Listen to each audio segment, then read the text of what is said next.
Hi, welcome to Hertz Homestead. Today we're going to be going over just general information about wax moths. I'm going to show you guys a cocoon of a wax moth. I'm going to show you some small hive beetles. I'm going to show you guys how to feed your bees so they start building the brood for the winter time. And this will hopefully get your bees through the winter. So I have two hives right now that are really struggling because I had some wax moth damage. And what I did to get rid of a lot of that is I froze a lot of my frames that didn't have a lot of the damage on it, or I froze all my frames except two that had the most amount of larvae and most amount of my bees on there. And it only takes about 6 hours for wax moths to die in a freezer. But yeah, I hope you guys enjoy. Let's go into this inspection. Let's open this bad boy up. Oh, man, they got a lot of food.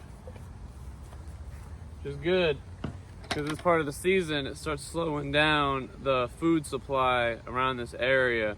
So it's good that they're eating and they can get a little extra sugar in their system. Probably gonna want, next time I do this, put a pollen patty in, mix it up to get a little bit more protein in there. Yeah, for this hive, yeah, they're doing. Looking for small hive beetles. I don't see any, which is good. Put this down over here. See how much they've done in a short amount of time. So I'm going to show you guys what a small hive beetle looks like.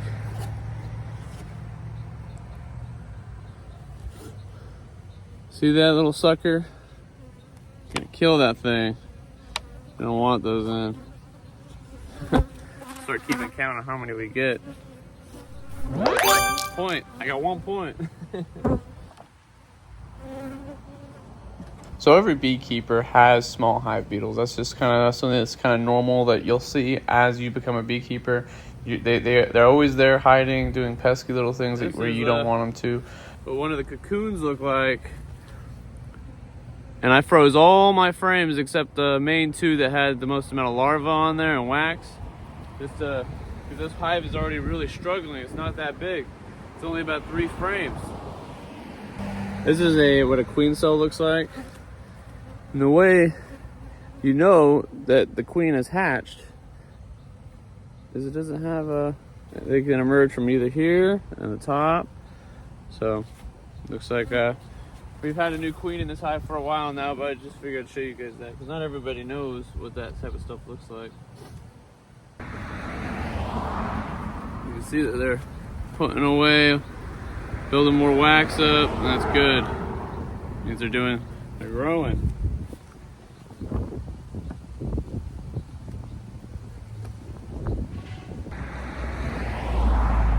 Oh man, this one actually has some weight to it.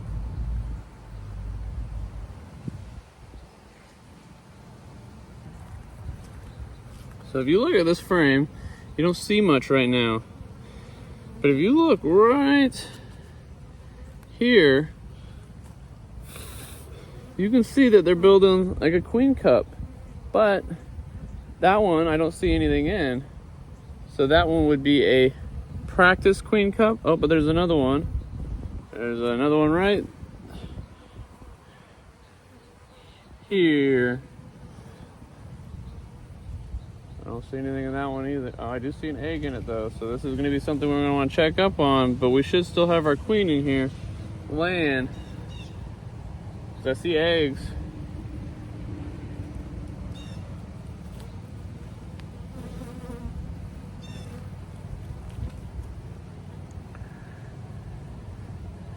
Ooh, the comb moved. That's not good. Let's move that on back. So we'll come back another week or two and check up. But right now we're just looking for the queen.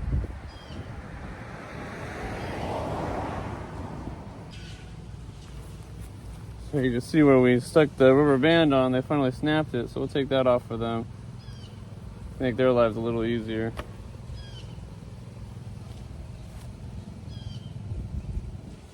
So we have a laying queen, that's good. I haven't seen her yet, but I know she's in here.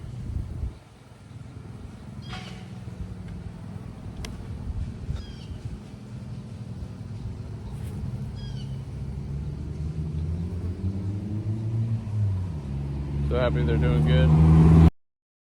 So when you put a feeder back on the hive, you kind of want to see how that circle doesn't line up exactly with the other circle, because you don't want all that sugar dripping down into their hive, and that's just going to attract pests. Remember, our goal to get our bees through winter is to keep having that hive grow. So we want to mix in pretty much natural stuff into the feeder as we feed them throughout the winter, and because that would be our goal, to get more brood throughout the winter and a bigger hive. So, but we got to tackle varroa mites. And that right there is a wax moth, and this will destroy your whole hive. And now it's dead, but that's the last thing we want in our hive, because they will lay eggs and they will spread, and maybe we'll have some eggs in this hive. I can show you guys maybe some damage that they're working on. Look at, there's another one. Good thing we're doing this inspection to kill these nasty little I hate these guys. Nothing makes me even more mad than these guys, because they will lay eggs and destroy your whole hive. Oh, another small hive beetle right here. So, 2. Oh, there's another. Oh, there's 2. Oh, let's see if I can get it. And then another one, 3. Oh. That's what honey looks like right there.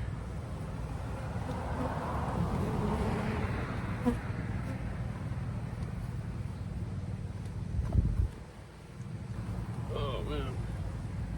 More honey on this one, but we're not collecting any of that unless they pass away throughout the fall, because I want this hive to succeed and grow.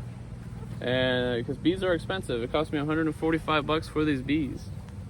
Brood's all I want. If I don't find brood in this hive, and right now I'm not finding any eggs, so those might have just been something else in the cells over there. If I don't find any eggs, I'm going to have to requeen this hive. Oh, I see some brood. So okay, so I wasn't crazy. There is a queen in this hive, and they are making a recovery. She just laid her eggs weird. Now we're going to keep digging, because I haven't seen this queen yet. So they do have pollen. That's what this orange stuff is over here, and then they do have honey. So, but I still am going to feed these guys, because I want them to have a kind of a good bounce back from everything they've been through with wax moths. And so I melted down a bunch of wax earlier this week. Wasn't what I expected. Oh yeah, this new queen in this hive has a good laying pattern. See if we can find her. But yeah, I'm not gonna dig much farther, but it doesn't look like they have many pests right now, which is good. I don't want to stress them out anymore. Okay, we're back. So we put the hive back up to a decent amount back together. Now we're gonna feed our bees. I'm going to show you guys a little concoction. You can call it the witch's brew. No. So first thing we're going to do is, because bees need protein, not just sugar. So obviously honeybees use honey for energy, but they use protein to build their brood. And yeah, I'll show you guys the updated progress on how this works. So you're going to take a pollen patty. This is I have mine in the freezer. And so I pulled one out and mess that. And we're just gonna break that apart a little bit, or there we go. So we got that in there. Now we're gonna add a little bit of water.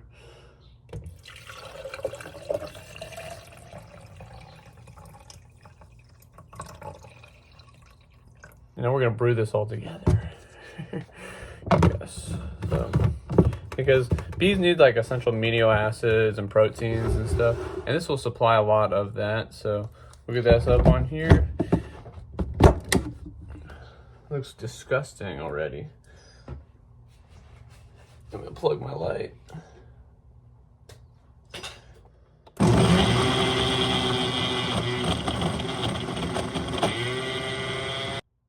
And that's how I make my coffee in the morning. No, we're gonna switch it to high.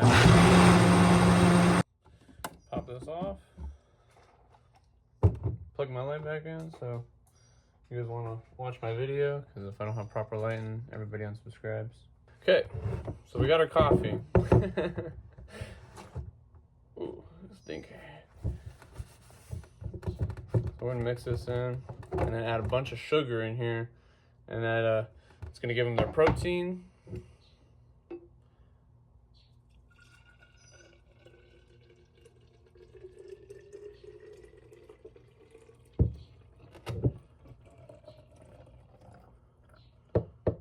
Probably should have done a little less water, because we want about 50% water. It smells like candy. It smells like caramel. I don't know what that smells. That smells good. And you want to use just plain, normal cane sugar. Nothing fancy. No. Yeah. Oh, I made a mess. Great. Okay. So we add our sugar. We spilled a bunch of it on the countertop. Great. Oh, that's going to kill me. So now we're going to mix this on up. So. It's hot outside right now for the bees, so they want water and they want these sugars, and a lot of plants around August stop producing nectar, and it's not enough to keep the bees sustained. So this little extra boost will really do them good. Now I sadly got to go put my bee suit back on and go back outside as much as I don't want to. But that's what it'll look like. So, and this is just a mason jar that I poked some holes in. Okay, so I put my little 2 pieces of wood that I made myself. I'm just gonna flip this over and balance it. Get it nice and balanced. And then we're gonna cover this all back up. And the bees will feed off this and it'll increase their strength for the winter time already. Because all these bees in 30 days will all be dead. These will all be new bees.